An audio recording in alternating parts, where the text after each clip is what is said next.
கிருஷ்ணகிரி மாவட்டம் ஹோசூர் அருகே டாஸ்மாக் மதுபான கடை அமைக்க எதிர்ப்பு தெரிவித்து பெண்களும் கடை வேண்டும் என்று மதுப்பிரியர்களும் ஒரே இடத்தில் சாலை மறியலில் ஈடுபட்டனர். அந்த காட்சிகளை முதலில் பார்க்கலாம்.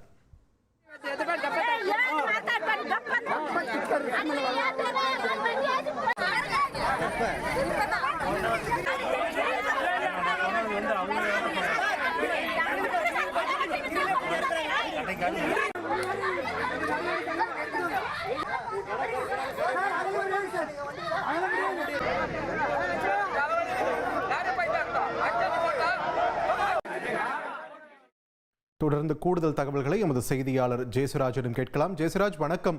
ஒரே பகுதியில் இருவேறு கோரிக்கைகளோடு ரெண்டு தரப்பினர் போராட்டம் நடத்திட்டு இருக்காங்க. இது அங்க போலீசார் எப்படி சமாளித்துக் கொண்டிருக்கிறார்கள்? அங்குள்ள சூழல் என்ன ஜெயசுராஜ்?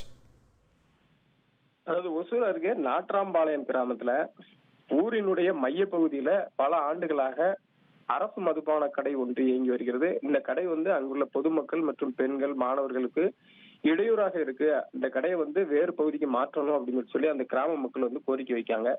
அந்த கோரிக்கையை ஏற்று அதிகாரிகள் அந்த கிராமத்துல இருந்து 1 கிலோமீட்டர் தூரத்துல புதூர் என்ற இடத்துல அந்த புதிய கடையை அமைச்சிருக்காங்க.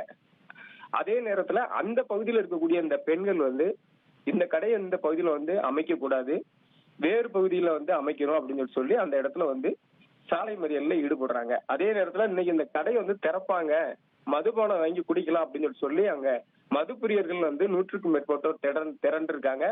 அவங்க ஏற்கனவே இருந்த இடம் ஒரு பஸ் ஸ்டாண்ட்ல திறந்த வழியில நாங்க குடிக்க வேண்டியிருக்கு. ஆனா இந்த இடம் எங்களுக்கு ஏதுவா இருக்கு, மறைவான இடமா இருக்கு. இதே இடத்துலதான் கடை இருக்கணும், இந்த கடையை உடனே திறக்கணும் அப்படின்னு சொல்லி அவங்க ஒரு புறம், ஒரே இடத்துல அந்த அரசு மதுபான கடை பக்கத்திலேயே பெண்களும் கடை வேண்டும் வேண்டாம் வேண்டும் அப்படின்னு சொல்லி மது பிரியர்களும் வேண்டாம் என பெண்களும் ஒரே இடத்துல அருகே சாலை மறியல் போராட்டத்துல ஈடுபட்டது அந்த பகுதியில பெரும் பரபரப்பை ஏற்படுத்தியது. இது குறித்து அறிந்த அஞ்சட்டி போலீசார், அதே போல அதிகாரிகள், மதுபான சம்பந்தமான அதிகாரிகள் அந்த பகுதிக்கு சென்று இரு தரப்பினரிடம் பேச்சுவார்த்தை நடத்தி கலைந்து போக சென்றனர். அதே போல இந்த பகுதியில வேறு ஒரு நாள்ல இந்த கடையை திறக்கலாம் அப்படின்னு சொல்லி முடிவு செய்யப்பட்டு உடனடியாக அந்த கடையும் அங்க மூடப்பட்டது.